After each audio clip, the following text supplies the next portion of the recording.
It's been a long time coming. So, anyone that's out there watching right now, my name is Justin Ross. To go around in order here. Yeah. Aaron AC Capers, drummer. Yeah, I'm Bob Lee Simmons, bassist. Corey Vise, fiddle, banjo. Auxiliary player. Sure. Guitar player. Father. You've had a pretty big year, man. You've had today's Corey's birthday. Yeah. Corey turned 25 today. Yeah. 25 all over again. So glad I'm here with y'all. You know, I think auxiliary is actually a really good definition for you, buddy. This is what Google's for, right? Dude, you know how it feels when you go to Guitar Center and you ask for the auxiliary section? you providing supplementary or additional help and support. You are auxiliary. I love it. Corey Vise is an auxiliary player. It's perfect. So There instead you of go. Vise, we'll just call him Ox. Corey Ox. Corey Ox. What does CAUX spell? Is it Cox or Co? Co. It's Cax. Well, it could be Co. It's like a Boston. Corey Co. Old Cax over there. Corey Cax. If you're east of Shreveport, right? If you're east of Shreveport, is Co. I If don't you're- know why. I just imagined like you just walked in to see the Don. Who's ready? Oh, Corey Cox. Cinnamon. Yeah. CC. CC, come in. CC. Corey Cox, everybody. Man, the myth, the legend. Corey, when did you start playing fiddle? It's your day, so we'll start with you. How did fiddle boy. come to be in the Corey Vise life? Well, my dad used to take me to bluegrass festivals, and I took notice in recordings along the way. While we were going there, he'd have tapes playing, and I would hear the instrument, but I didn't know which instrument it was until we got to the festival. And then when I figured out what it was even better because it was the coolest looking one on stage to me. It just looked like that dude was having the most fun. I mean, you got the banjo player, just a statue. Upright player looks like he's having fun, but it's just an old fart. You could tell he's just doing the 1-4-5 thing. The guitar picker, meh. Guitar's guitar. The mandolin player definitely looked like he was having We're fun. all so boring. Well, that's, Everyone does it. well, that's the cool part. Like being an auxiliary player, is you get to sample every instrument, and you could literally give a full opinion on which one is the most fun. To me, it's banjo. Yeah, Interesting. yeah. What you just picked up, I mean, you played a little bit, obviously, before you just went and bought a banjo. Yeah. So what made you, so if I know this correctly, your dad was a mandolin player. Yes, mandolin and guitar. And so you were just kind of like you were just like, I'm not doing mandolin. I'm doing fiddle. Yeah, Yeah. I was hard on that choice. That's what I wanted to do. Yeah. I remember Sundays when you would get the classifieds. Boy, I pull all the classifieds in my bedroom, and I'm in bed looking at these newspapers trying to find fiddles for sale because my dad said, just look for a used one in the classifieds. Yeah. And that's when I figured out what the classifieds were. And it's kind of like the old school Craigslist. Yeah. Right. Totally. Yeah. That's exactly what they were, pretty much. Huh. So what age were you when you first started playing fiddle? I was 8 years old. Probably got my first one late November, early December of 1999. And I started lessons in 2000, just about early February. We found teachers, man and wife. Toby, And you were how old when you started lessons? 1999, I was 8. You were Fucking 8? You were fetus. 8? Jeez. Fucking. God.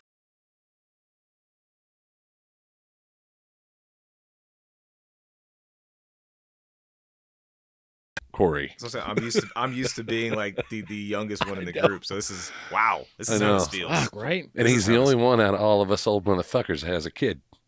Also true. Also true. More responsible. See, he's the quiet, responsible, collective cool of the band. Yeah. There you go. Listen, man, I'm just trying to. You don't got to This lie show's to brought kick to you it, by man. Bullshit. You ain't got to hide to look. I have a sip of my energy drink. You could say Monster. The show isn't sponsored by anybody. You feel like Hopefully, Rain and Monster want to just, butt at it. All right, Cheating it's on not Red just Bull. a regular Monster; it's the import. Yeah, but don't you go cheating on Red Bull, man. We all know you and your 17 Red Bulls a show. Trying to turn over a new leaf. Okay. Oh, really? New year, new Going you, green, boy. are you? Yes. New year, new you, brother. Going green, I bro. quit doing crack and started smoking PCP. It's a new year, new me. That's good. Hashtag goals.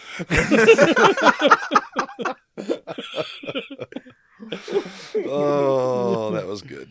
That was good. Gwynny, go get my Ensure out of the fridge, please. Grab a bag of Depends while you're at it. For my mom, they're in there. They'll fit him. Trust me.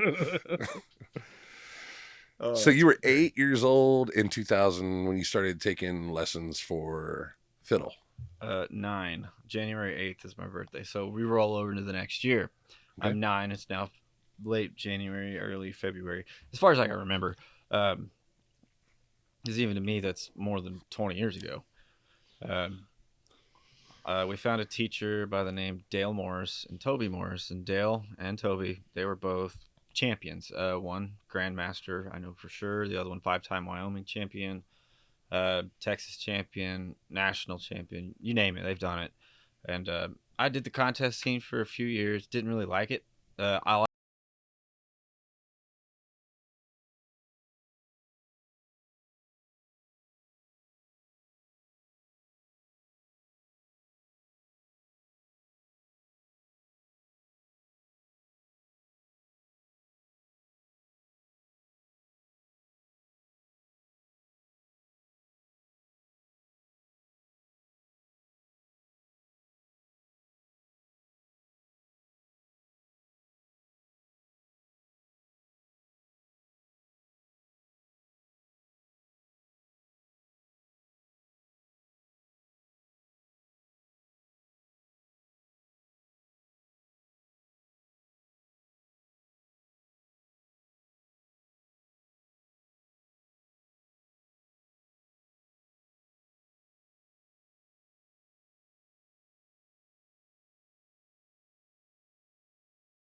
It was such a weird. It was just such a weird time. It was just like a time of like, where is this career going? Why?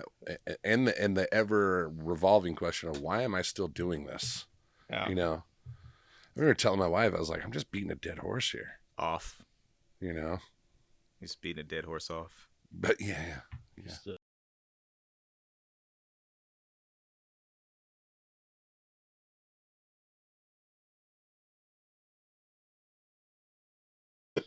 I don't know why the horse's name was Chuck. Maybe because he pulls the wagon. I don't know. A window break. Oh man. Yeah, I don't know, man. It was weird. We were just trailing. I don't know. It's I'm not gonna get on this podcast and talk shit. I'm just not gonna do it.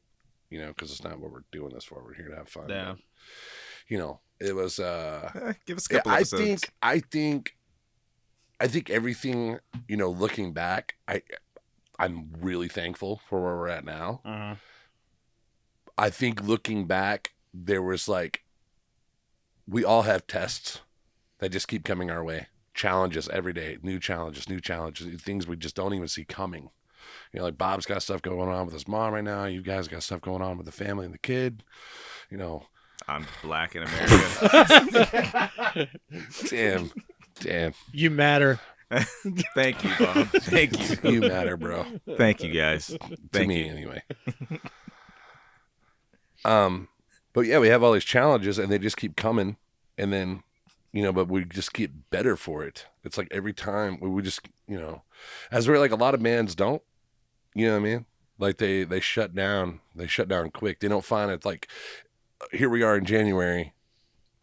This is the time, and we said this a month ago, about how like December, January, February, March, like these are the months where you really find out what kind of band you are. Like, is everybody here for the green? If you're getting paid, are they here for the show steps, or are they here because they actually love the music? You know what I mean? Yes, all those things count, but are you going to stay with it because you know there's more work coming? You know what I mean? Kind of deal. Right. This is where you see a lot of musicians that are like, well, hey, so-and-so offered me a gig and I got to go play it. I don't care that you booked a show. I booked a date on this date. You know what I mean? Or I'm just not feeling it anymore. I got to go somewhere else. You know, or they find something else to do with their time. And then when shows start booking, you call that person back and you're like, you know, hey, dude, I filled up the calendar with shows. Oh, man, you're going to have to find somebody else. Hard to get another band. Jeez. It's just all too often that happens. Yeah. You know, so I can imagine. I get that. I mean, I get the other side of that because that's where I was prior to joining. But I guess we'll get to that when we get to it. But like doing the freelance thing for a very long time, it's easy. It's easy to like to fill up that time with things. Yep. So I get that. I just definitely get the other side of that as well, where sometimes you have to make moves that are going to better like you as an individual. When at some points in times it doesn't seem like the band is going to get you there because the band could be in a limbo to that individual at that time. That person, it could be a communication breakdown, but that's kind of a thing that led me to be in this band. You know what I mean? Yeah. So like when I say like I can immediately relate to the other side. Right. But I definitely have, that January to March. Right. Yeah. How long did you, so after you started playing or took lessons, what age were you when you started playing shows, like actual going out with bands? Dude, I want to say I was probably at least 11 or 12.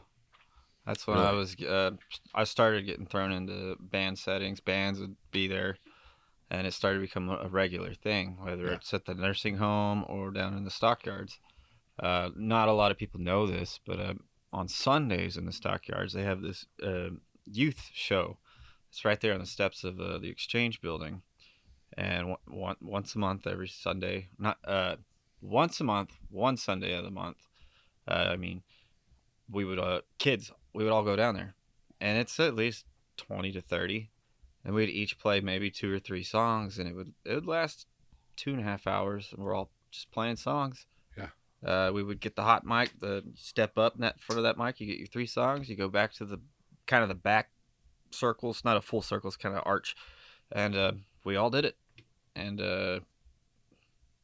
I don't miss the nursing homes too much. The cookies were nice, but the smells of a nursing home, I'll never forget that. Yeah. Gravy. No, it's not gravy. Depends on what kind of gravy, buddy. I had to play music at a nursing home once, and there was a lady next to me.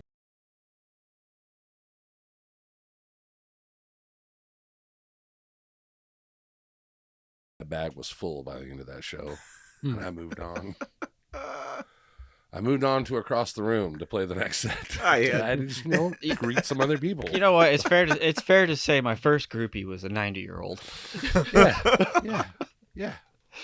You gotta start at the top when it comes to age, and you work your way down. Florence loved you. She had. It's been too long, unless she's like 110 now, you know. So what was the first touring band you went out and played with? That would be officially touring would be Cameron Nelson, which I had a lot of fun there. Had too much fun sometimes, and they would agree. And then I was with him 2.5 to 3 years, something like that. I can't really remember. Too much fun. Not enough Red Bull. Oh no, there was a crap ton of Red Bull. Jesus. Maddie and Joseph. That's how they kept them. Red Bull and cup noodles. That was my diet. Did you see that TikTok recently about cup noodles? Oh, the microwave. Yes. Yeah. You see that? I don't have TikTok. Okay, man. so this I'm a guy's fucking adult. like, they're finally doing it, man. And there was like this news report was like, cup of noodles is now making the cup of noodles now microwavable with paper cups. And this dude like comes on, he's like, real talk, I just want y'all to know that I've been microwaving the entire time. Wait, so this is like right there on the cup of noodles on the top of the lid. I went down the quick stop. I was like, dude, I gotta see. And I look at him like, right there. Do not microwave. What the fuck are you supposed to do? I have literally been microwaving those things forever. I mean, dude, yeah. I mean, yeah.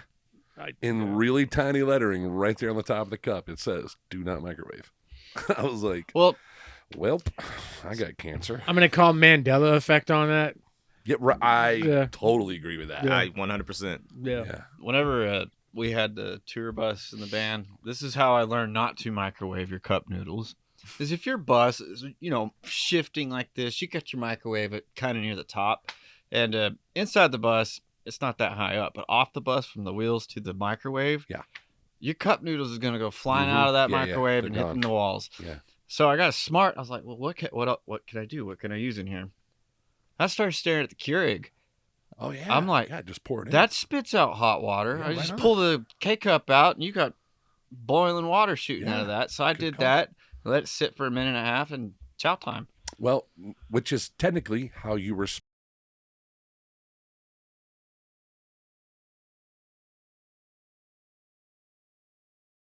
my entire life. Yeah. Like, I'm a rebel, Dottie. Anytime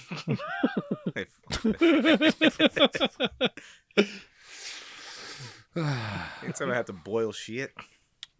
what about you, Bob? When did you first start playing music? I'm a product of the public school system as far as the music goes. When I was a wee lad, back before Google existed and shit, in second grade they made you all take these tests, right? You had to take this big long ass test, and what they do is they decide, okay, well, you're gonna have to go to this other school, right? And it's like I fucking hate saying it but they called it the gifted and talented program. Yep. Yeah. Yeah, I'm trying about. And my year was the very first year to do that. And later on, I figured out actually what it was is basically reverse busing. They were putting a bunch of us white kids, driving us to the poor neighborhood because that's where they built the school with all those things. But that's a totally other thing. How old were you when this was going on? So they took the test in second grade, so third grade. So I was 8. Wow. Yeah, and the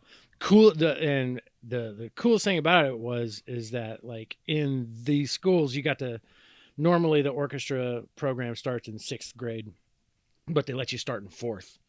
And so 4th grade came around, so I was 9. I picked up the cello and started playing cello, and it all went from there. Played the cello for like 2 years, and then the middle school that I went to, there was tons and tons of cello players. It was weird. There was like 10 cello players and not a single bassist. And my orchestra director, who would end up, he's the Yoda of my life. He's the father I never had. He's an amazing man. Brian Peacock is his name. Right on. He's a bassist, and he just pulled me aside one day and says, "You're going to play the bass." Didn't ask me, didn't tell me. He's just like, "You're going to play the bass." And so he started teaching me privately, and I actually still get to sit in sections with that man. Like I still get to do gigs with that guy. It is the most nerve-wracking thing in the world, playing next to your teacher when you're both getting paid the same amount of money. Right. Because like when you're in music, your bow goes this way or that way. Right. And one of the biggest mistakes you can make in a section is to do this. Right. Okay. And the guy you're standing next to, he can see what you're doing, even though he's looking at the music. He can see what's going on. But so started playing the upright bass, double bass, contrabass, doghouse when I was in 6th grade, and have been playing ever since. Started playing bass guitar in 7th, and you just kind of pick that up as you go along and everything. What point did you cross paths with Eamon Gallagher? Yeah. Because if you send me that picture, I'm going to put it on this podcast because the picture I saw of Bob was like, WD. Yo, dude. You know, what am I looking at? Me and old Eamon Gallagher, we pretty much grew up together. We went to middle school together all the way through to high school. I was a year older than him, No way. so I graduated 1 year before him. But we played together the entire time, like for years spent playing together, I've never played with another guitarist more than I've played with Eamon Gallagher. Wow. I played with a whole bunch of other ones, but we played the entire 4 years of high school and after. But he was lots of great stories because he was one of my best friends. Like back in super cool dude. Man. we loved hanging out with that guy. And his dad was like the most amazing dude ever. Loved his dad. A couple of different New Year's Eves, we would, the coolest thing about New Year's Eve when you're young is, you get to go spend the night at your buddy's house, right? And Eamon's house was the cool house. And me and his dad ate a bunch of Black Eyed Peas and had a flatulation contest, which the man soundly beat me. I mean, but he had, years and experience. Got to give it up. Yeah. But, it's always a good thing about him. I wish I could see him. That's so weird. That's like this thing, that's weird because Eamon and I he played guitar with me for, I don't know, a few years. Yeah. Through Justin Ross Band. And that's just so crazy how the lines cross. You know what I mean? Yeah. That's how it happens. That's nuts. You came in with Deadwood October 6th? Yeah. 21? 22. 22? Yeah. So it was a year just this October. Yeah. Okay. Yeah. It's been a year and a couple of months now. Right on. Hell yeah. I was opening up for Cowboy Mouth at Lava Cantina. Dude, so I got to tell a story. It was like right as COVID was ending. This was actually like the first thing that I kind of went out and did. Yeah. Because I'll fully admit, man, as far as a live show goes, Cowboy Mouth is my favorite band to see live. Like, are they the most badass musicians in the world? No. But that's okay. Because, man, can they put on a show. Like, just amazing. And they were playing on my birthday, and I was like, yeah. So get there early because I always want to see the opener. And they got Justin up here opening, and I'm like, holy shit, this guy's good. So what do? I look him up while I'm there because the entire time I'm thinking, this motherfucker needs a bass player. Right, I'm like somebody should be playing bass for this guy, and so I write him a message. This is July 1st, 2022. I write him a message and say, "Hey, dude, just caught your set at Lava Cantina, really liked it. Yeah, dude, I would totally. If you need a bass player, please hit me up. I can give you references, all that stuff." Nothing. Zero. He didn't. I don't even. Did you even look at it? I didn't even get the message because it was under the requests. Oh, I don't ever see it, and it was just never give me. Like once I found out about the request thing on there, like someone was requesting to send you a message. Yeah. I had a ton on there of just people. Yeah. Just for whatever reason. Yeah. Meanwhile, this dick's just blowing you off. Aaron knows. Well, no. Sorry to be an asshole about it, Bob. I remember when we were looking for a upright bass player. He showed me his phone. He said, "Hey Corey, check this out.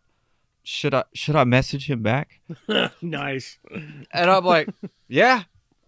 But I remember him no message was sent to you. Understand? It's like my brain at that point was like fried. Like I was beyond fried mentally of just the work on the table. Like just with everything we had going on to the mind fuck of what just happened with Ruben to what are we doing now? Here we are. Like everything built up, got really good, and then crashed again. And I was like, this is like the 50 billionth crash. Like how many times is this going to happen? Like how many times am I going to do this? And so it's just Corey and I. I'll never forget our last time we saw Ruben was at Boomer Jack's. He came to pick up something from us. Oh yeah, that's right. Yeah. No. That was it. And it was like, all right. So I see your message because I put that thing out. I said, any upright players out there or something like that? And you're like, dude, I messaged you, blah, blah, blah, blah. I was like, what? I'm looking at this thing like, what? Should I call this guy? Like, I remember holding it over to Corey and he's like, yeah, what do we got to win? Shit to lose, Right. And so we did, man. Yeah. Well, that's life as a freelancer, I mean, because that's like I was in a band in my early 20s. I was in a band. We were really big in Colorado, but we did really good, man. Played Red Rocks multiple times. We can do little van tours and stuff like that. We were doing great. And then our lead singer, wanted to go to New York to get famous. No, is this Shit Your Pants guy? No. Okay. No, that's a different guy. That dude's semi-local, so I don't want to fuck with him by saying his name. No, these guys were great, man. Listen, I'm not going to say anything about him. We just know him as Shit Your Pants guy. Shit Your Pants guy. So if he's listening, he knows who the fuck he is. He knows who he is. Yeah. And if he comments, he's just telling on himself. But so I was in that band, and we did great. Like great things were coming, and and the lead singer ditched us. And, I was like, I'm never going to join a band again. And so I started freelancing, before I was playing with you guys in a regular week for me. On Monday, I would do a Broadway pit orchestra. On Tuesday, I'd do a jazz gig. On Wednesday, I'd play some disco. On Thursday, I'd play with the ballet. And on Friday, I'd play bluegrass. Like, that was kind of a regular week for me. And I absolutely loved it because there's a lot of instrumentalists kind of pigeonhole themselves. Where, like, if you're a drummer, you're a jazz drummer, all you do is play jazz drums. Or if you're a bassist, all you do is metal or something like that. Right. And if this band hadn't shaped out to let me do the things I do, I totally would not have stayed. Sure. Like, this is the first time in my career where in a show I get to do absolutely everything that I know how to do. Right. And I still have to search for more to do. That's never happened to me in my life. So that's why I'm like, I'm here for it. I'm like, totally. Which is,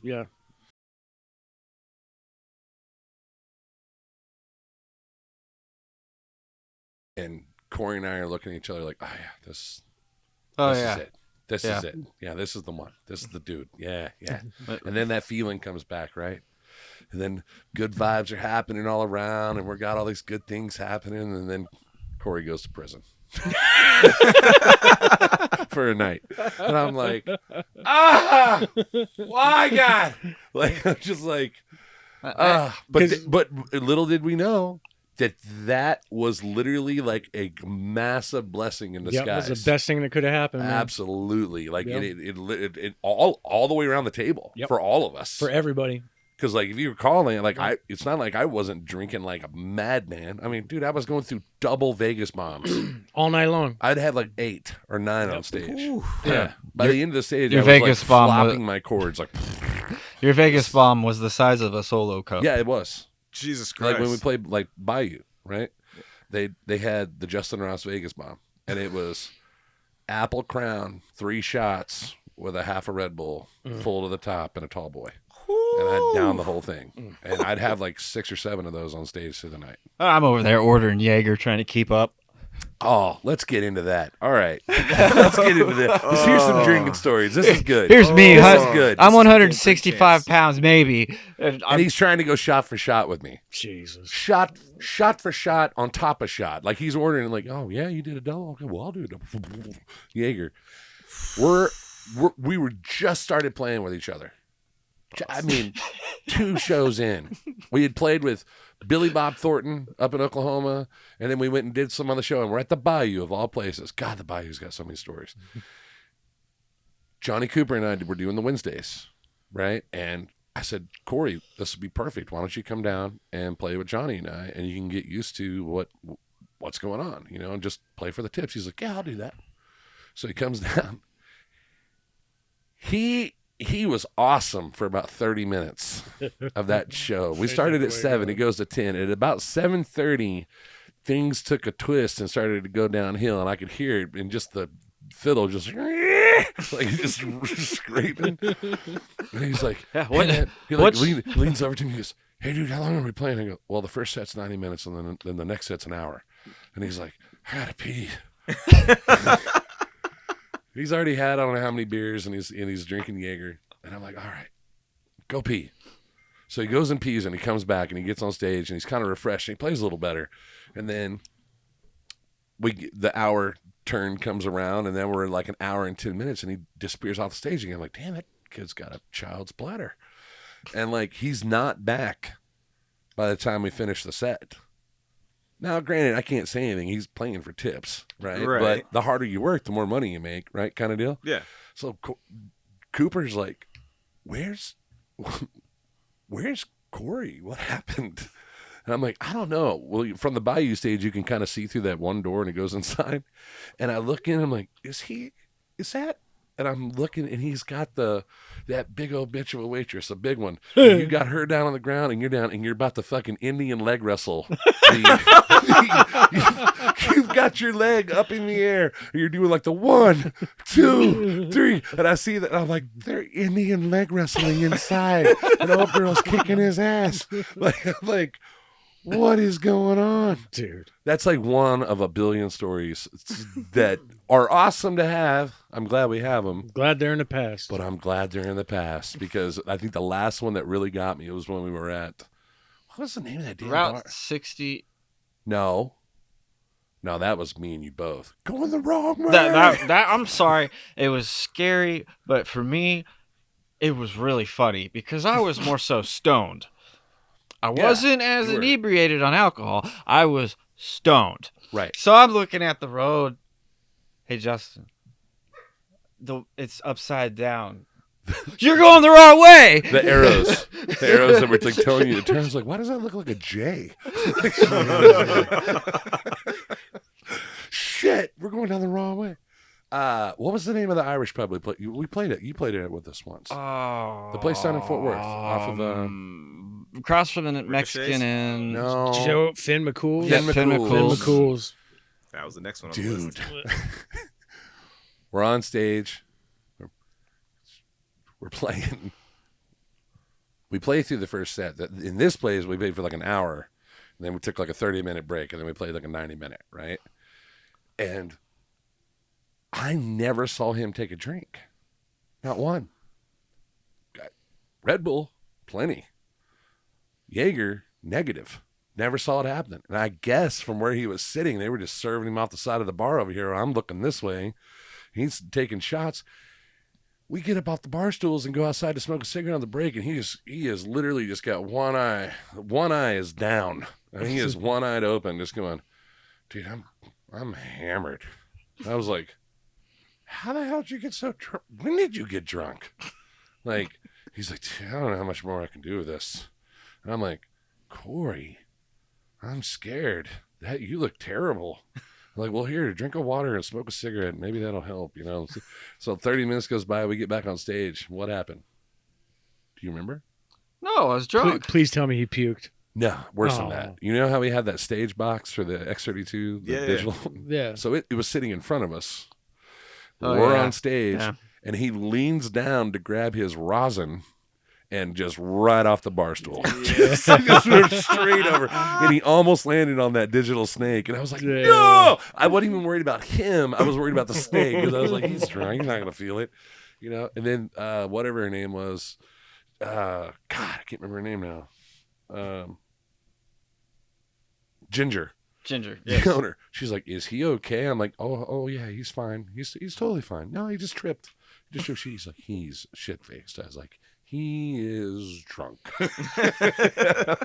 That was like one of our last shows there. And I was like, so needless to say, what happens, and then like the sobering started happening. And then when that started happening, everything started taking a shift, you know, but for the better, totally all around. Then it wasn't like 3 months later, we found out that Evelyn was on the way. I feel like I made you guys feel guilty because No. I've never a drinker, and like the No, first dude, couple shows I actually, got no. tanked. What the guilt set in was when Corey couldn't, he was going through the sobering moments, you know, where it's like, okay, I'm on probation now. I can't drive. I got to take an Uber places. I can't drink. And here we are playing in a bar with obnoxious drunks. Mm-hmm. The last thing I wanted to do as a fellow bandmate was be the obnoxious drunk on stage. Oh yeah. So I was like, you know what? If you can't drink, I don't drink. You know, I'll just be respectful in that sense. Like, I'm not going to drink then. And then it led to like a challenge for myself. Like, I'm just going to quit drinking, you know? And then I'll never forget, like two Wednesdays later, I was at Bayou, and I was itching like a fiend. All I wanted was a damn Vegas bomb. Everyone's hammered around me. I'm like, how am I going to do that? How am I going to function? How do I, you know, I was freaking out. And once I made it past that week, I was fine. Dude, feel so much better, you know. Totally. Not to sound like a fucking commercial, but Yeah. you know, Totally. yeah. Like, Yeah. I've got that kind of shit runs in my family, you know. So I wrestled with my demons when I was younger, and Yeah. you know, you forget how good corny as it sounds, how good it feels just to be a human. Yeah. You know, Yep. you don't. There's a lot of shit you don't need. You know? Right. No. Hey, is the red light still blinking on the back of this GoPro that's looking at us right here? Blinking. Yes. Okay, cool. Perfect. Make sure we're Yeah. still recording. When did you, so how old are you? I am 35. You're 35. Woo, Bob, yeah. Bob, how old Black are you? don't crack. No, it don't. How old are you? 44. Corey, what'd you turn? Today's your birthday. 33. 33. Yeah. So 33, 42, 44, 30, I was still 35. Yeah, I was 30, 32, 35, 42, 44. Sweet. Yeah, I was 2 years off of my probation by 33. I don't feel it though. Like as weird as it sounds, man, Uh-uh. I don't feel it at all. No, man, that's what I tell Like- myself every day, dude. like- I get better looking every. Yeah, I don't. It's like I just don't feel it. You know, like when you're in your teens, 20s, you're like 40's old. I don't feel it, man. I sleep less. I'm up doing more, but then again, I was not so kind to my body when I was in my 20s. See, and that's where I'm like, I feel it differently now, and I'm not even, I haven't hit the 40 threshold yet, but just like from where I was at 22, let's just say 25 to right now, my body just tells me like, yo, you got to stop doing some things, Right? like, and I guess now I'm just listening No. is what it is. Okay. But like, yeah, there was no telling me shit at 25. Mm-hmm. Oh, dude, no. Fuck Like, no. like, even when your body's telling you need to like slow down, or hey, you Oh, probably fuck shouldn't take that, so many man. marching gigs. Or, Yeah. hey, you Dude, should probably pick up 20 drum to set 25 is a fucking blur. You're an Almost. idiot. You're an idiot the whole Yep. time. Oh, the whole time. Yeah. the whole time. It's a blur. Well, it was a blur because of cocaine, but it was a blur. You know, You know, Right. regardless of how what led you to that blur, it was a blur. it was kind of a good blur. It's a great blur. Yeah. I'd say around 27, 28 is when I kind of started scratching my chin. Like maybe I should stop. Yeah. I would love for anybody who's watching this who's between 20 and 25, give me some life advice and let's see what it sounds Oh, like. I'd love to hear that. Seriously, Please. just Please, anybody, 'Cause give me some life advice and don't give me this millennial bullshit. no hate against you, but I'm sitting here as like if a 23-year-old tried to tell me about life, I think I'd probably like laugh. It's gonna be in their something face. like for you. It's gonna be like there's some kid going. First, you go to the App Store. Second, you download TikTok. Right. You learn all sorts of life hacks. But just see, from this like app. with all things in life, I would love to be proven wrong. Seriously, please prove me wrong. I would love it. We're gonna work that into the show. It's gonna be called the Prove Bob Wrong segment. Yeah, Oh, Yeah. can't be done. I think a good survival show would be how to survive the stockyards till 2 a.m. Without a phone. oh, Oh, there you go. yeah. That's like another. That's like levels of. Here's a credit card. Give me Yeah. your phone. Yeah, because stockyards. I'm going now, straight to the was it the Let's Lonesome Dove. let's come back to that. Go. Hitting Go. stakes. How old were you when you first started playing? Oh shoot. I first started playing. We'll just round it out and say it was around 6th grade. So very similar to Bob's story with the orchestral upbringing. I joined band. I did the gifted and talented test and all of those things. So, I was going to play band. I didn't know what I was going to play, but I had to do something. My You mom played tuba, didn't you? Well, that was my first choice, was actually to play a tuba. Was it really? Yeah, because my dad. How did I? Well, how? my dad's a bass guitarist, so this is why we get along so well. Must be the dreads. It's gotta be. right. It's got to be the dreads. Which are only 10 years new. My hair just grows hella fast. But yeah, so I did the orchestral thing where I said I wanted to do band as a backup plan because I was a basketball player before that. Like, that's all I wanted to do was play basketball. And clearly, mom's like, you're probably not going to get much bigger than this, so you should probably have a backup plan. Yeah. Music was the backup plan. Sure. So the school I had ran out of tubas, said my lips were too big for a trumpet. As I'm like, I'll never forget this. There's a picture of Louis Armstrong, like right on the wall, and somebody goes, "My lips are too big." Look at Louis up here, man. You know what I mean? It's like right there. You don't Yeah. see them double G's up there, bro? So I was like, all right, well, I'm not meant to play a trumpet. Do you have any saxophones? I think that'd be dope. Yeah. And I was like, no, last saxophone just got checked out. I was like, well, I'll just go and hang out in the back then. That's where all the Right. drums were. Just hang out in the back. So I just went and hung out in the back. And yeah, after that, there's the whole like learning how to read music story. That's you can go watch the movie Drumline, and that's literally how I lived my life until I got to high school. Between middle school and high school, there's a lot of drum set things that I wanted to be a part of. Going to church at the Potter's House here in Dallas. Right. I sat behind Gino Lock Johnson. Gino's a man. He was Erykah Badu's touring drummer. Right on. So when he wasn't on the road, he sat in at the Potter's house, and he had 2 dudes who would sit like behind and just like shadow him and watch him play. And every now and again, he'd let him get up and jam. One of the dudes' name was Brian Harmon. The other dude was Brandon Price. Both are 2 of the best drummers in the DFW, like par none. Nice. And I got asked to like sit in and play at a jam once, and I just shat the bed. It was the worst thing I had ever done in my life. God, I love those experiences. And man, yeah. It rocked me so bad because Brian got up and like I was removed. It was like so bad, like, yo, like ouch. get off. Oh, yeah. And then Brian, who was a year younger, he's a year younger than me, got up and just killed it. And I just like sat in this wall of like shame. Yeah. And I was like, all right, so if I can't do this better than him, I'm going to be able to use my hands better than him. So I Right. went into the marching world of things. Gotcha. So I got into the marching band things, which has been my bread and butter until I decided to pick up drum set. So again, if I listened to my body, I would have played drum set way more in my youth. Right. But I right. ran from it because That you know, dude, that explains a lot in your playing, because your playing is a lot different than a lot of drummers. yes, And you may not think about it that way, but coming from like a rock side of things, like you know, you have a mentality as a frontman that you want to hear a drummer do, and it's things that you don't do, but where you don't do certain things, you do other things that are just like, what the fuck did I just listen to? What was that? You know, and that's what makes it so cool. thank you. know? Yeah, man. Thank you. That's something I've gone on this journey of trying to figure out where, and I think all of us go through it, where when we start feeling ourselves a little bit, and then we realize like we just sound like somebody else, and we're not really ourselves, and then we try to find our own voice within our instrument. Yeah. Oh yeah. So my second running from drum set was, well, I sound like a marching drummer who's playing drum set. It's like, well, Yeah. you're an orchestral percussionist. If Like, we could just get your feet to do the same thing that your hands do. dog, like I've been saying that for years. Like that's what I get up and You gotta practice have every day. surgeries for this, man. You can get like 5 fingers on your feet, dude, and just I mean, shit, I'm down.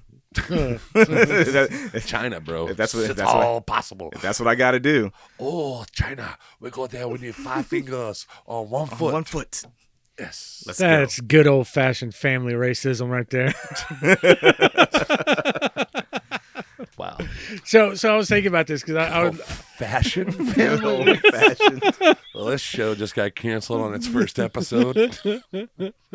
Canceled with Justin But Ross. so no, he brought this up, and I would love to hear everybody's version of this because we've all got our triumphs, you know, like what was the coolest moment that you've ever had, you know, playing. Like for me, I got to play Red Rocks. It was fucking amazing. I Oh, loved it, dude, right? yeah, that would be a dream come true. Yeah, we were 2 bands before Sheryl Crow at Lilith Fair. So lots Yeah. of chicks, and I was like 22. All Loved I it. want to do Right. is play Red But so Rocks. what I want to hear is everybody's shit the bed moment, and not from like I got too tanked to play, like the part where like, because I've had the moment where it's like you have existential dread afterwards. Oh, It's yeah. like, what am Oh. I even doing? Like I want to hear everybody's that moment because I know You've heard mine, and Yeah. I still have a crippling like imposter syndrome that like stems from that. me moment. too, man. I Like, still really, really bad. What's yours, Corey? Oh, mine's funny. Nearly broke the bass player's nose. all right. I was like, looking at you a Bet, little different. bring right it. now. Yeah. He's definitely gushing blood a little bit. We were opening for Stony LaRue, and it was down in South Texas, somewhere off I-10, headed to Houston, somewhere around no, there. the other direction. Oh. And I guess I had already known who Stony LaRue was because of his Billy Bob album. Sure. And I was a huge fan. I was like, oh my gosh, guys, we're opening for Stony LaRue. Y'all know who that is? They're like, yeah. And I'm like, oh. And you see him get off the bus for the first time. And then Stony had a nice bus back then. I don't know what Was it the purple and white one? Had the purple flames going down it? Yes. Yeah, that was a that bad one. motherfucker. That one. Mm-hmm.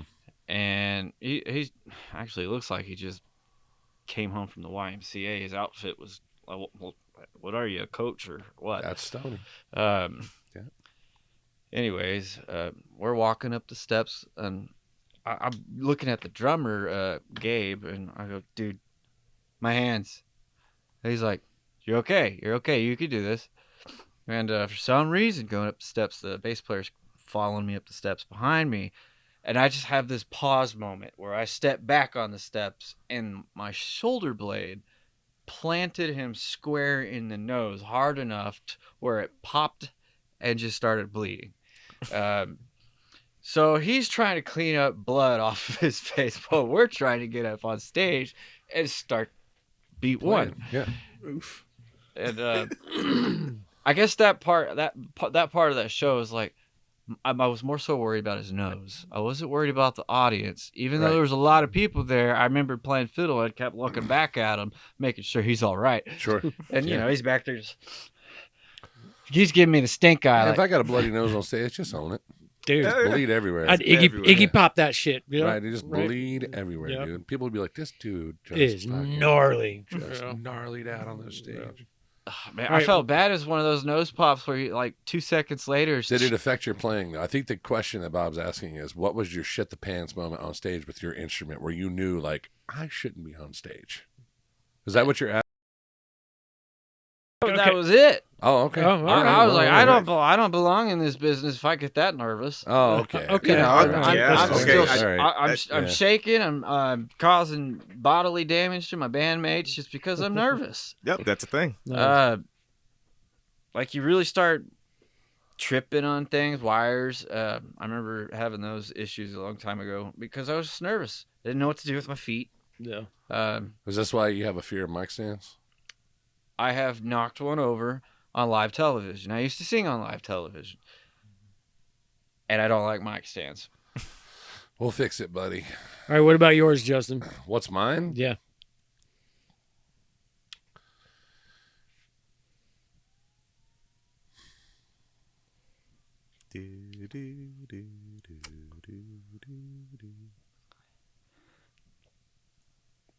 A good friend of mine, Jeff Lee. All right, I'm sure he's probably not going to listen to this podcast, so I'll say it anyway. I was playing in Oklahoma. I'd been playing for a while at this point, right? But I'd always played in like punk rock and metal bands, you know, blues, where it didn't really, as long as the drums and bass were on, you just threw in licks and lead, right? And little bits of rhythm, not, Texas blues, stuff like that. And we're in Oklahoma, and I can't remember exactly where we were at. There's this part I'm supposed to be playing, and he comes up, and I look up to this dude for being a guitar player. Like, he is incredible. He comes up, he goes, dude, your leads are great, but you suck as a rhythm player. And he just fed it. He's like, stop playing, unplug, go home. I'm gonna come over to the house and help you out. And I said, really? And he's like, dude, it's pretty embarrassing. Like, you need to stop. Ouch. Wow. And I'm like, damn, you know? And this is before, like, I was getting into effects. And at best, I was using, like, a reverb pedal and a wah Hmm. and a tuner. you Yeah. know? Like a tiny little pedal board compared to the monster I've got now. And so I go home, and he comes over with a Tama click track. And he sets a tempo for me. He goes, I want you to play G, C, and D to this. Or no, the first week it was G. He goes, here's G chord, right? I go, yep. He goes, here's the rhythm. Okay. That thing's counting, you know. He goes, I want you to stay on this rhythm and practice with it. As I sit there and start to practice with that metronome, I realize that I can't stay on it. Mm. And we had to slow it down, you know, But you got harder. and Uh-huh. which got harder. But then Yep. when he sped it up, I could Yeah. get better at it, you know. So he's like, he's slow, sit down. Yep. Yep. And I'm sitting there practicing this just one rhythm on a G chord, just back and forth, back and forth, back and forth. And I'm like, God, this is so hard. 2 weeks straight, every day, for like 3 or 4 hours a day. I was sitting in a living room trying to get this down. And by like week and a half, I started to get it. And by then, you know, the end of the week, I'd gotten a little better. Then the next week, and then he comes back, he goes, okay, here's a D chord.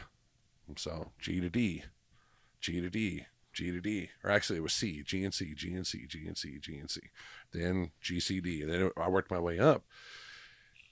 Then he introduced me to the delay pedal and the Edge from U2.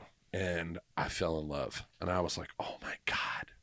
And so with a delay pedal, of course, you're tapping it in, and you're hearing the delay trickle off. So it was like, there's the timing, and I can follow this, so I'm letting the pedal work for me versus me working for the pedal. And so after that, I'll never forget, like a year later, getting on stage and playing with Soko, that I was like, felt like a completely different guitar player at that point, and I'd always practiced that on acoustic. And when I was a kid at 6 years old, I had started playing acoustic. That's how I learned. I learned on a classical guitar. It's hanging in the other room, a classical guitar, a Yamaha classical. And everybody and their dog has always said, you should do only acoustic. I love what you do, rock and roll. I love hearing you play blues, but you don't see anybody doing what you're doing on an acoustic. You should stay with that, So not to get off course here, but that was the moment, because that dude absolutely crushed me, but helped me. Mm-hmm. Like he didn't just crush me and walk off. Because if he did crush me and walk off, I'd have probably quit. Yeah. I probably would have, because I was just like, holy shit, man. Right. I did. Just to axe me all the way to the ground. It didn't take much, and for him to say it, and how embarrassing, like in front of your bandmates. Yep. I got one of my best friends in the room, J-Rod, looking at me, and Robert Dolan, and all these, Josh Thompson, who plays bass for Cody Jinks now, like, just wrenched me, and oh yeah, and plus I was in a time in my life where everything was just party central, so it was just cocaine and drinking constantly, what I mean? So the fact that I was able to, somewhere in that cloud of BS, pull that off, I did. And, it made me a better player for it. So I always tell all the students it has to be that way. It sucks it has to be that way. Like, we can only give you but so much of like ourselves and our energy as teachers to like prepare you for these moments. But sometimes you have to go through these moments, and how you come out of that is what type of musician you're going to be. Right. Totally. Luckily, right. Like everybody sounds like they were like of age, or they could, like, I don't know, rationalize a little bit better than me. Like, I was in sixth grade when that happened. Singing was never never a big deal. Like, it was my mom, she sang. She signed with RCA. There's a huge story behind that. So she taught me to sing at a young age. I was like 5 when I first started singing. And so picking up the guitar was like a secondary. But I was in singing competitions from 5 years old to 14, 15, and won like several, but singing was never a big deal. It was always the instrument to me. I didn't really give a damn about this. I never wanted to be a lead singer. I actually just wanted to be a guitar player. But that's not how the cards fell. So, what about you, Bob? What is your shit the bed moment? Oh yeah, shit the bed moment. Well, so so it was. I was playing classical, and there's these things that are written. They're called concertos, right? Where there's a soloist in front, and they're backed up by an entire orchestra. So imagine you're playing lead guitar in the band. There's 120 people in the band supporting you. Okay. Yep. Right. And there's not a lot of these that were written for the double bass, but there was one. It's called the Dragonetti Concerto, kind of colloquially. But this piece, at the age I was, when I was 17, it took me there's altogether, it's like 16 minutes of music. This piece took me a year and a half to learn 16 minutes of music. But that's kind of the way concertos go. So long. Yeah, they are like some of the most difficult pieces of music ever written for any instrument. Sure. It's always going to be a concerto. Google Rachmaninoff Piano Concerto 3. That's the single hardest piece of music ever written for any instrument. What'd you say? So Google Rachmaninoff Piano Concerto number 3. That's actually driven. It's actually driven a dude insane. Like, literally put him in that house. But I'm not looking that up. I digress. It's wild, dude. Yeah, but I digress. So there's a bass concerto, and I was spent all this time learning it, working my butt off, and get up and I'm performing it. Performing it at school. There's not a huge amount of people in the audience, maybe but there's enough there. And I was more worried about the orchestra because it was full of my colleagues, right? And I'm the kind of guy where if you put me in front of 15,000 people playing my bass, I'm cool as a cucumber. Like, I love it. That's where I feel at home. If I know that there are two bassists that I respect in the audience, I go to shit. I go to absolute shit. I get nervous chicken things. I don't know. That's chicken fingers. Yeah, I always call it. You get the nervous chicken vibrato where your hands kind of go like this. Right? Exactly what you're talking That's about. where I get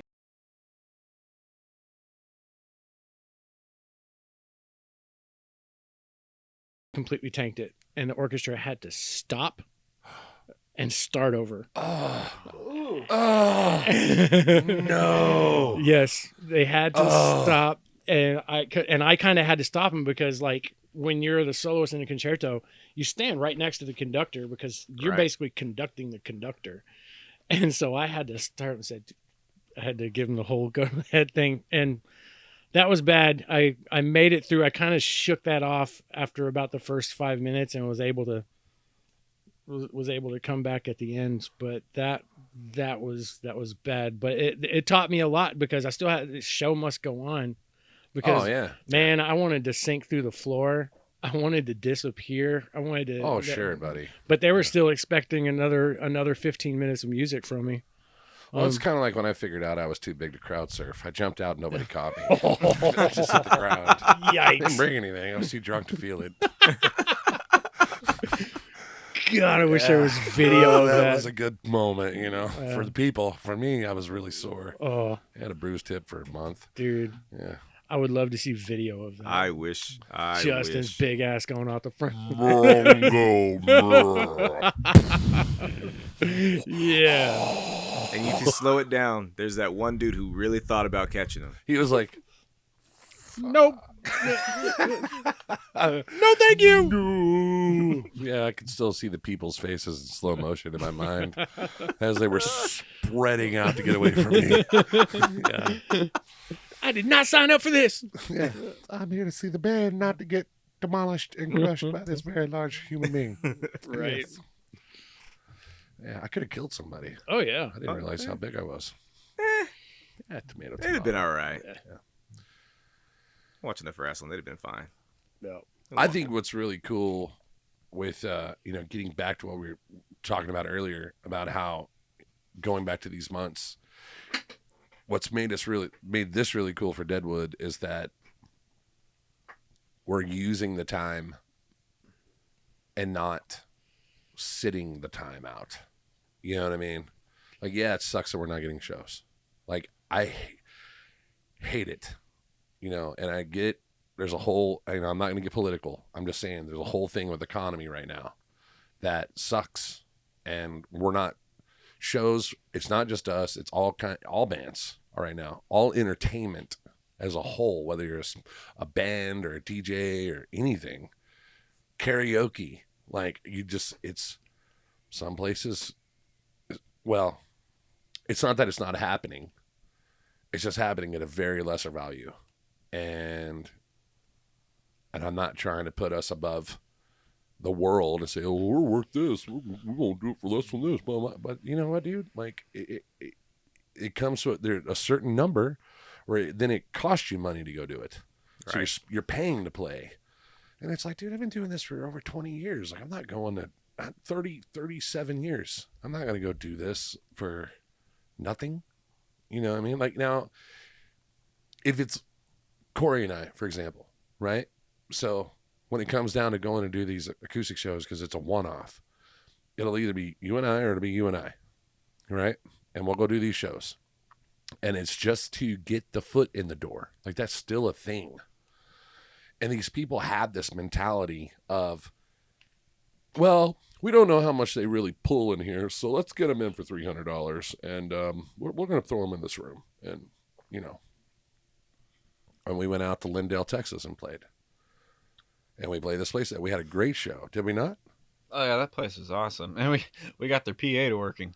Yeah, the owner comes in and was like, "Did you guys get the? Oh my god!" Like, it was easy. I don't know how bands are having it. Well, it just shows you that there's bands that like think they know how to run sound but don't have a clue what they're doing. Yep. And we plugged in, everything sounded great. Had the room dialed in, ate some food, got out and played. Drew a crowd in from an hour away, Jefferson, Texas. People were coming up from Jefferson to see the show. Between the crowd that we drew and the crowd that they had, there was probably about 100 people there total. And they kept coming in the door after we were done playing. They're like, "Oh my God, are you guys done playing?" We're like, "Yeah, we're done," and took the hit. After you paid out the gas, you paid out the percentage of the booking agent, and I paid out Corey. I got home with zero.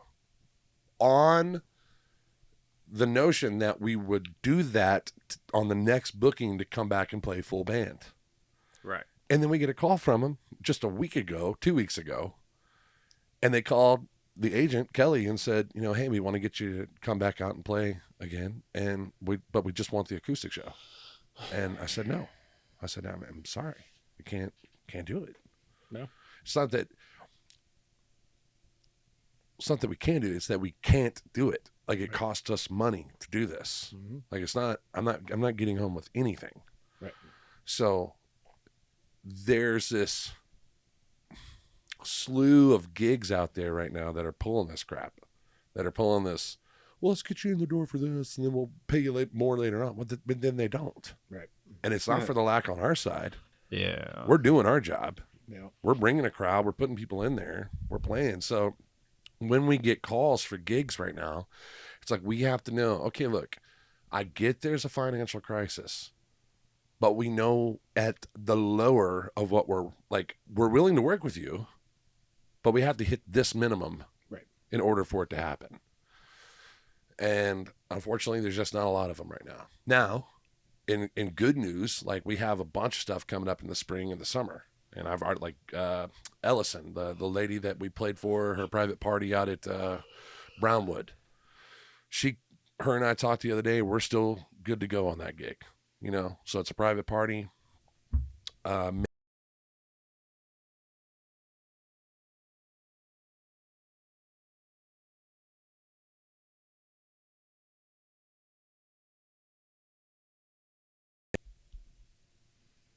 You played there with Scott? Brock's? No. No. That's in Granbury. The outdoor venue.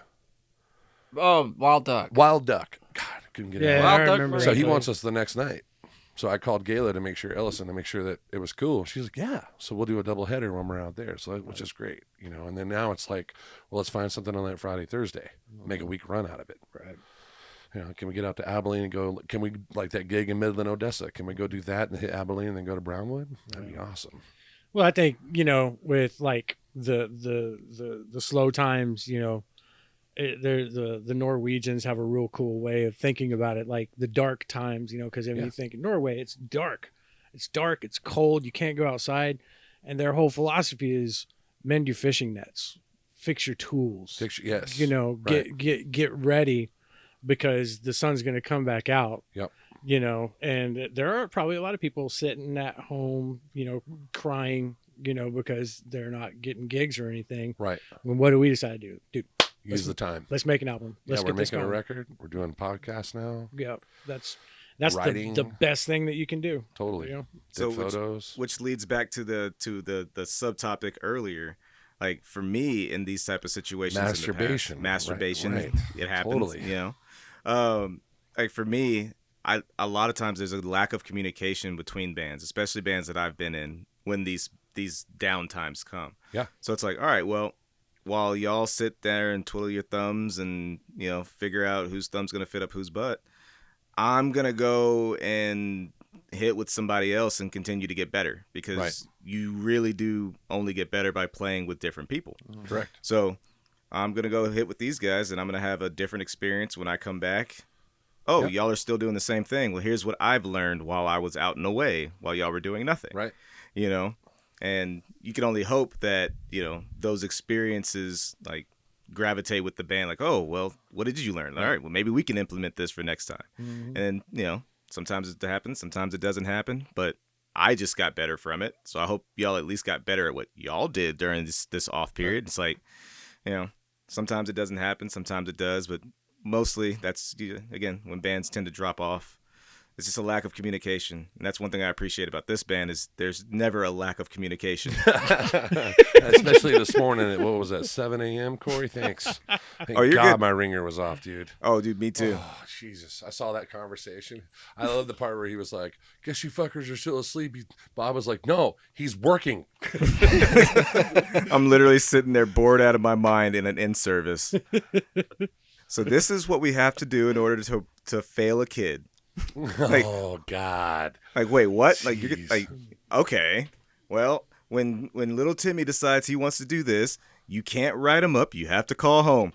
I'm literally in service right now. God help me. Don't give me that cheese dick smile. Yeah. It's my birthday. It's my birthday. I just wanted to text y'all. I was so happy. And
write all the songs, do all the marketing, do all the Yeah. editing. You just can't. I mean, No. you're kind of it sets you up for failure. You got to have a team to do that stuff. totally. You know, that's why my old lady jumped in on that stuff. She's Yeah. like, I can do some shit Yeah, like Sarah's that. great. Yeah. Well, and dude, just the fact that the fact that we're sitting here doing this, and the fact that all our old ladies talk, we all talk with each other, that kind of deal. Like Yeah. that's such a cool thing because you don't hear about that very often, hardly ever. No. You know what I mean? And it makes life much more simple when we're all invested that way. Yeah. Oh, You know dude, what I mean? things are about to get very exciting for us. And I imagine probably towards the end of this year, after this has been archived, people are going to go back and listen to it and be like, this is what they did right before they fucking blew up. Yeah. And they gave it to us for free. Right? It'll still be free then. We'll just be on a really nice Dodge Caravan wagon. Yeah. Dodge Caravan. The shaggin' wagon. The Dodge 1994 Caravan. green edition. Yeah, with the gold shaggin' plate. wagon. Shaggin' wagon. Yeah. Woo! Shaggin'. Yeah. Oh man. I'm here for I'm it. excited about the record. Mhm. Going in, it was like, what do we do for the songs? We had 3 in mind. I had 3 in mind that I was like, well, we could record these. We recorded kind of Bring Me Home. That was like one of the first songs we ever really got down. It was such a killer tune. And then as we started adding in drums, that was a whole debacle. Like, Bob was against it. 100% against it at first. 100% against having drums. Like, it was going to be a trio, kick on the floor. We were going to work in tambourine with his foot. Yep. It was talking about adding in another stringed instrument. I would pay money to see this, by the way. Well, I can go 2 and 4 on my right hand. Yeah, I just think that would just be fun. But Hey, wait a minute. If he teaches us to do that, then we can get rid of him. Corey Damn. comes in from left field with a foul ball. Right? Fucking hell. I'm joking. Just a bit outside.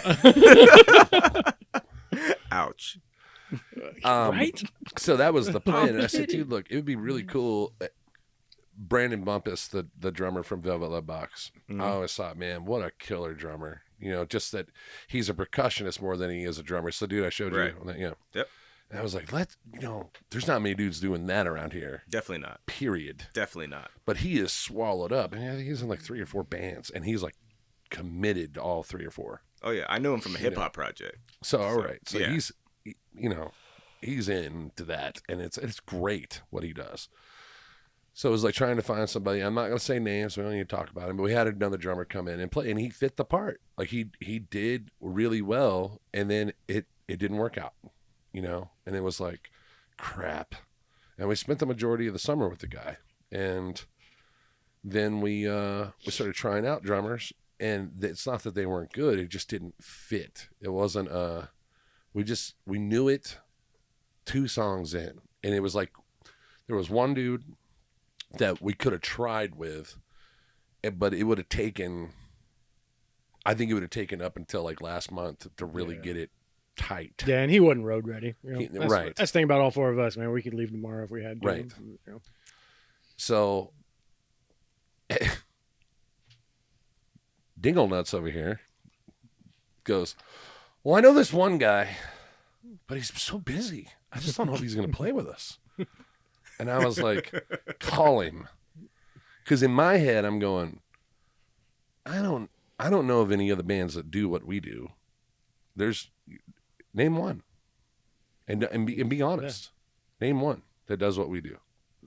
Yes, it's bass and fiddle and guitar, but that is doing it like the way we do it? Yeah, No. I can't think of any. Not one. no. It's not there. Not in Texas, anyway. Mm-mm.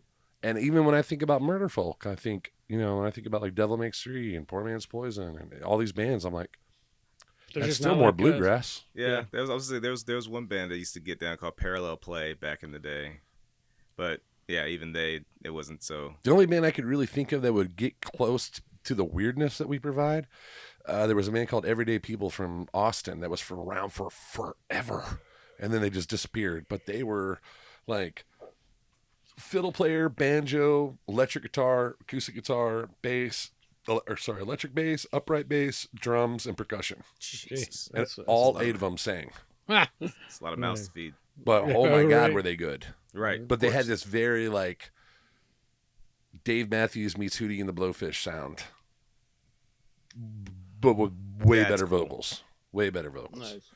And they're not around anymore, so it's like, well, that's obsolete, so that doesn't, So you come in, I'll never forget, we were there at Lazy Brook, and you come in, and I'm like, all right, let's give this another go.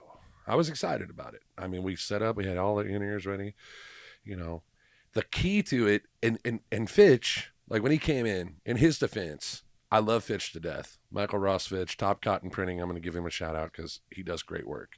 And he's a great drummer. But him and I had played together for a very long time in rock and roll. Right. When it comes to bass and electric guitar, that dude will kill it. He is a rock, 4 on the floor drummer. Period. Yeah. And he'll kill it.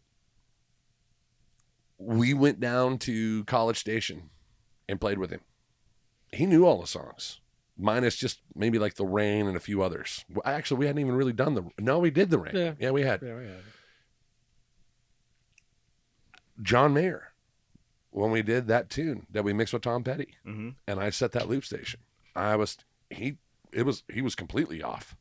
He wasn't not a little bit on. We had to stop and start over. And I said, dude, can you hear me? He goes, I don't need to hear you in my ears. I go, you have to follow the loop station. He goes, the loop station needs to follow me. I go, that's not the way it works, homeboy.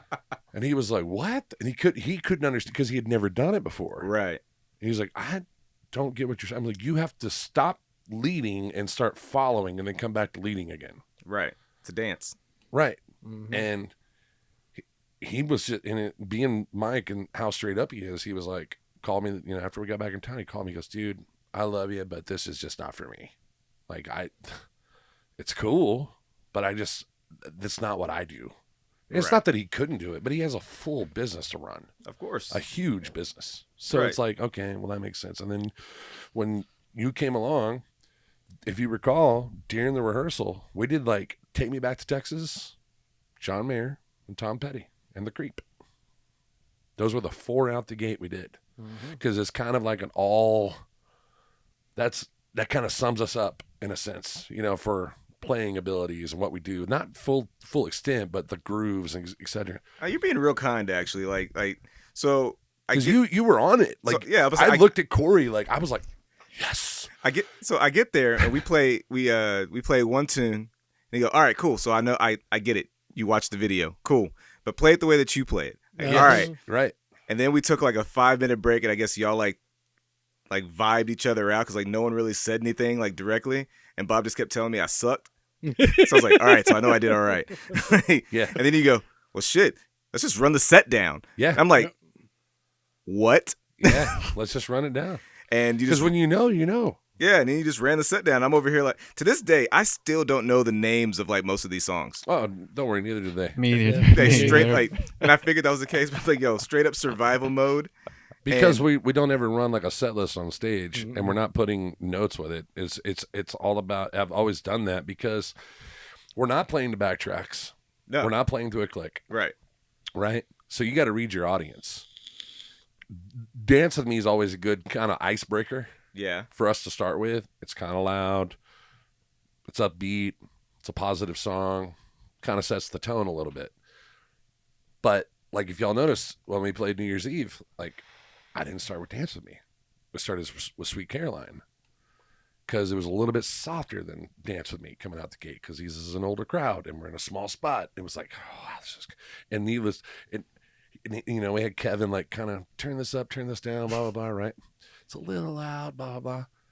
But then we found out later on that they were like, fucking turn it up. Like everyone was like, get. So when I pushed it back to unity and got us back to our normal sound, everyone was like, yeah, they're just losing their mind out there. But anyway, yes, you're right. It was like, let's just run the set because we knew it. And then after like that what was the first show? Shawnee? Yeah, my first one was Shawnee. That one was a little rocky. And I think we were all just, it was like the grinder was the wheels were turning, but it was grinding a little bit. And we were just trying to find it. And then we played a show after that. By the third show, I was like, oh.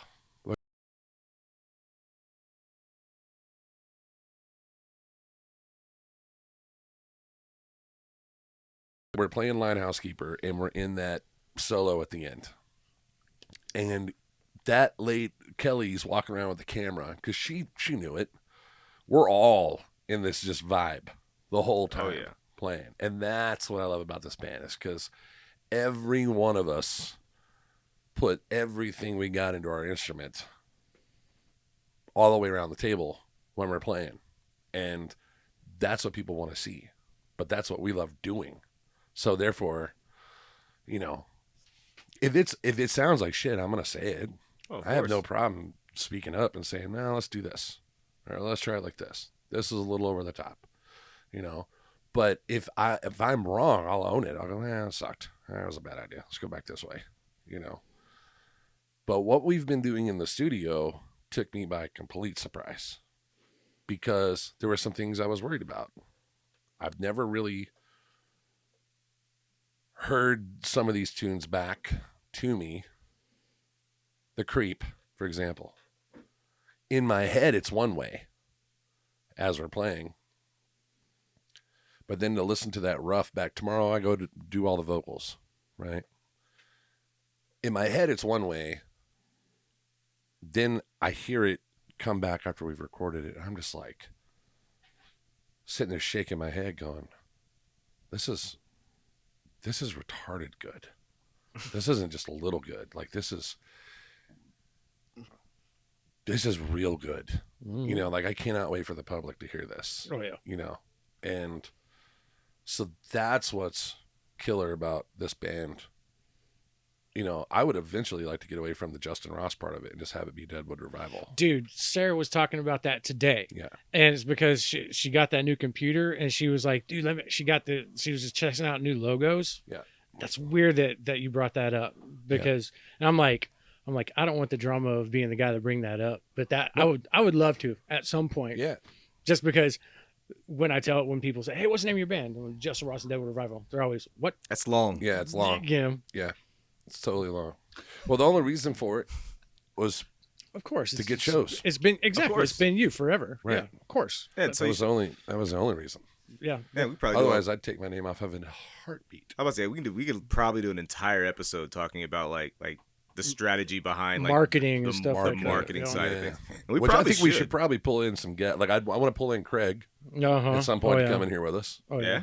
You know, Western Soul. He That does- motherfucker is making shit happen for us, man. dude. Yeah. The guy's just like. Uh-huh. I mean, he bought the time the other day for that studio. Seriously. He Oh, yeah. paid the money for us to Yeah. go in there. That dude is He's the invested. shit. Yeah, I'm trying to find him work just so like, well, not that he needs it, but like, Right. you know, Oh, yeah. I want to pay him back. Well, you and know? Totally. he's good. he's at that end. He's really Dude, damn he good. landed Rob Zombie's last album cover. Seriously. When you And see the pictures that I love looking at the pictures he takes, man. He's like got I to always say, see- my favorite pictures anybody's ever taken of me playing have all been his pictures. He can't snapped some wait. photos. He's like, I'm editing right now on the photos, and he snapped some photos of his computer screen, and I'm looking at it going, oh my god, dude, these Nice. are great. This just clicked off his phone, like.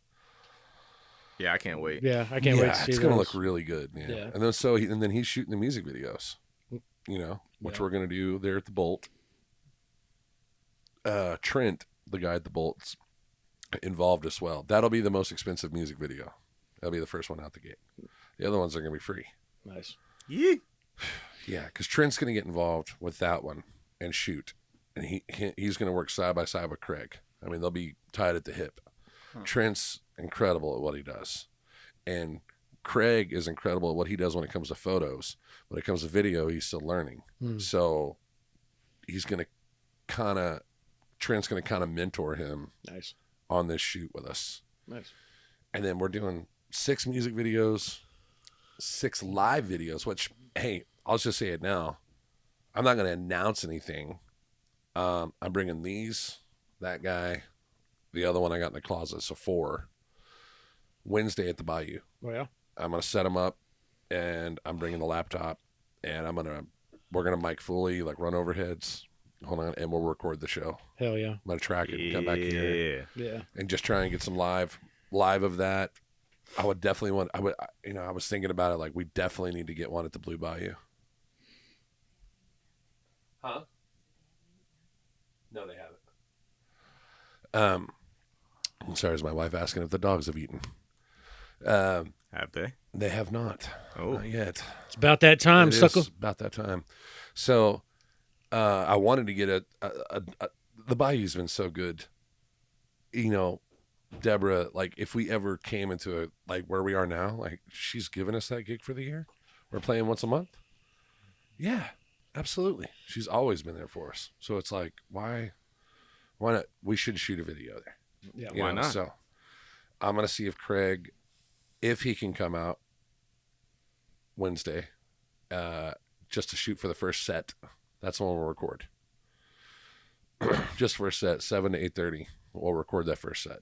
Nice. And so want to make sure that we do the songs from the album in that set.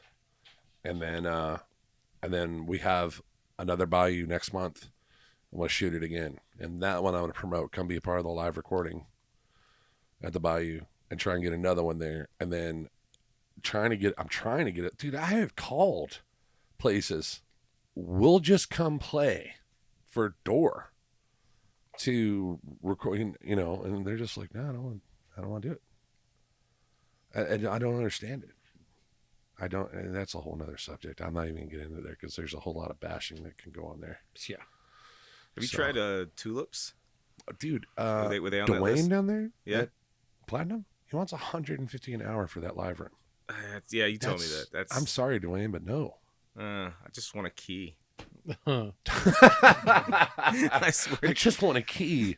So like, I'm working on that, man. This Thursday, we're going to be doing that paranormal investigation there. So for everybody that's wondering, there's an ongoing bit with this between me and the pop punk project. I've been renting a space at this the studio, Platinum Recordings, since I want to say November of last year. Not that it's just not January. So almost a year. Damn. I've had this space for about a year, and I don't have a key. Nice. So I'm there once a week to practice with a band, but I can't get in there at any point in time during the week to work on my own. It's like paying for the gas, but you didn't fill up the tank. Right. Right. Yeah. Yeah. So, Dwayne, I just want a key, bro. He just needs a key, man, and we just need the room for $150 for the day. You know what I'm saying? There you You know what go. I'm saying? Like, well, it's going to sit there and make no money, or it can make $150. I'm just What do you saying, want? bro. Right. So, Help us figure it out. There you go. but yeah, man, I know we're getting close to wrapping it here, Shout out but Platinum Rehearsal. I think what Deadwood's got in store for the year of 24 is huge, and I think 24 is going to be the tee up. Yep. I mean, even if going up there and riding with those guys in Nashville, we'll talk about that on the next podcast, but going up and riding with them and having another 10 songs to choose from out of 40 that we work up back here, you know, that'd be 16 songs for the year released out. Yeah.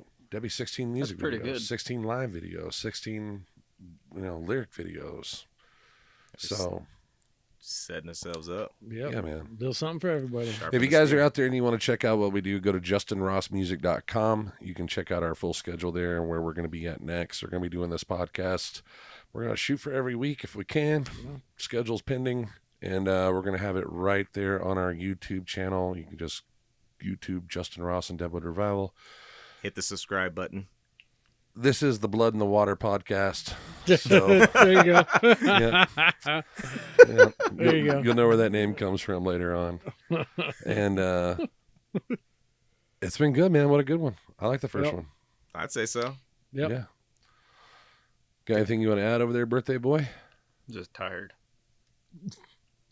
Red Bull Somebody wore get off. this man a Red Yeah. Bull. Monster's gone out. Yep. I know. Guys, thank you so much for checking out this first podcast. My name is Justin Ross. This is Mr. Bob Lee Simmons on bass, Corey Vise on fiddle, banjo, and auxiliary. You like that? Corey Ox, CC over there. Oxy. I'm still looking for auxiliary at Guitar Center. Like, if I find Trying to find auxiliary, that. yeah, I haven't found an auxiliary. Maybe you shouldn't shop at Guitar Center. Mr. Aaron Capers Yeah. on drums. We are Deadwood Revival from right here in Fort Worth, man. We're just a band getting together to shoot the shit and talk to you guys and talk amongst ourselves. Thank you guys for tuning in. Every week we're going to try and put one of these out, so please subscribe to us on YouTube. Hit the button. Hit the button. Hit the button. Hit the like. Hit the share. And I think we are going to call this Blood in the Water. That works. That works. There's a song for it, so it works. So welcome to the Blood in the Water podcast. There you go. We'll see y'all next time. See ya. See, I told you that was going to work. Yeah. That works. Let it ride as far as I can go. 18 wheels, drive them, bring me home.